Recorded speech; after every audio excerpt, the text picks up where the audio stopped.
Introduction देंगे हम सबसे पहले पंचायती राज का। रूरल डेवलपमेंट जो है ये मेन ऑब्जेक्टिव होता है पंचायती राज इंस्टीट्यूशन का। और ये जो पंचायती राज इंस्टीट्यूशंस हैं ये भारत की सभी स्टेट्स में बनाई जाती हैं एक्सेप्ट नागालैंड, मेघालय, मिजोरम। और सभी यूनियन टेरिटरीज में भी पंचायती राज इंस्टीट्यूशंस को बनाया जाता है एक्सेप्ट दिल्ली। तो ये इंपॉर्टेंट क्वेश्चन है।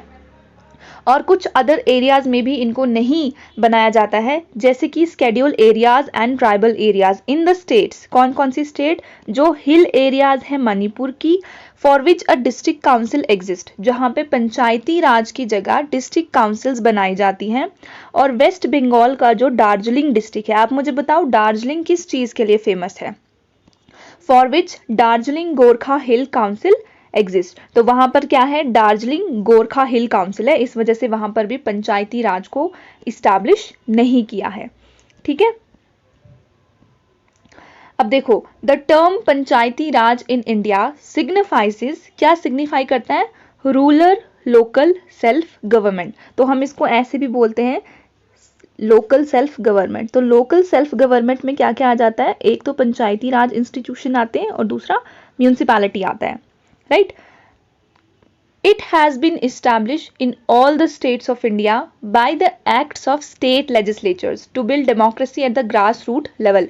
तो क्यों ये हर स्टेट में बनाया है? ताकि ग्रास रूट लेवल से ही हम डेमोक्रेसी को स्ट्रॉन्ग करें। और ये किसका विजन था? ये विजन था गांधी जी का, जो हमने डीपीएसपी में भी पढ़ा था। डीपीएसपी कौन से पार्ट में आते हैं? पार्ट 4 में आते हैं, फ्रॉम आर्टिकल 36 to 51। इसमें हमने इन प्रिंसिपल्स को 3 कैटेगरीज में डिवाइड किया था, सोशलिस्ट प्रिंसिपल, गांधीयन प्रिंसिपल्स और लिबरल इंटेलेक्चुअल प्रिंसिपल्स। तो जो गांधीयन प्रिंसिपल था उसमें भी हमने पंचायती राज पढ़ा था, organization of Panchayati Raj institution.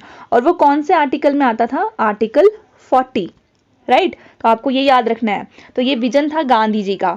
It is interested with rural development. काम क्या है पंचायती राज का? देहाती जो इलाके हैं, रूरल जो एरियाज है, वहां पर डेवलपमेंट्स हो सके। और ये कौन से कॉन्स्टिट्यूशनल अमेंडमेंट एक्ट के थ्रू हुआ? 73rd constitutional amendment act of 1992। तो ये आपको याद रखना है। 73rd is for panchayat and 74th is for municipalities. तो अभी हम सिर्फ पंचायती राज को पढ़ रहे हैं। और ये कैसे होता है? स्टेट लेजिस्लेचर्स इस पर एक्ट बनाती है, सेंटर नहीं बनाती है, स्टेट बनाती है। ठीक है, 3 टायर सिस्टम है हमारे यहाँ पे, 3 टायर स्ट्रक्चर है। 3 टायर मतलब सबसे पहले आ गया सेंट्रल लेवल, फिर आ गया स्टेट लेवल और फिर आ गया लोकल बॉडीज। और अभी हम लोकल बॉडीज को ही पढ़ रहे हैं। सेंट्रल लेवल पर हमने यूनियन एग्जीक्यूटिव पढ़ लिया है, स्टेट लेवल पर हमने स्टेट एग्जीक्यूटिव को भी कवर किया है, और अब हम 3rd टायर पढ़ रहे हैं जो है रूरल गवर्नमेंट। जो एम है पंचायती राज का वो क्या है? डेवलप करना लोकल सेल्फ गवर्नमेंट को डिस्ट्रिक्ट्स में, जोन्स में और विलेजेस में। ठीक है, अब हम देखते हैं evolution of Panchayati Raj. There were a number of committees appointed by the government of India to study the implementation of self-government at the rural level and also recommend some steps in achieving the goal। तो बहुत सारी committee हमारी central government ने appoint की timely implement करने के लिए कि हम गवर्नमेंट को रूरल लेवल पर कैसे इम्प्लीमेंट करें।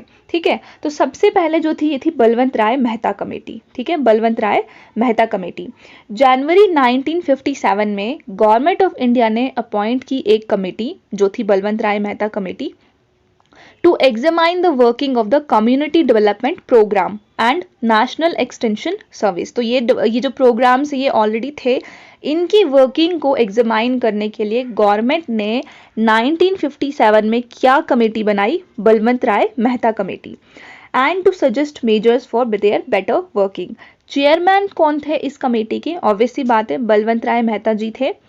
The committee submitted its report in 1957। नवंबर 1957 में इस कमेटी ने अपनी रिपोर्ट सबमिट की और इन्होंने रेकमेंड किया establishment of the scheme of democratic decentralization, जिसको अल्टीमेटली क्या कहा गया? पंचायती राज। ठीक है, तो क्वेश्चन आता है कि जो डेमोक्रेटिक डिसेंट्रलाइजेशन है ये किसने रेकमेंड किया था? बलवंत राय मेहता कमेटी ने, और इसी को क्या कहा गया? पंचायती राज कहा गया।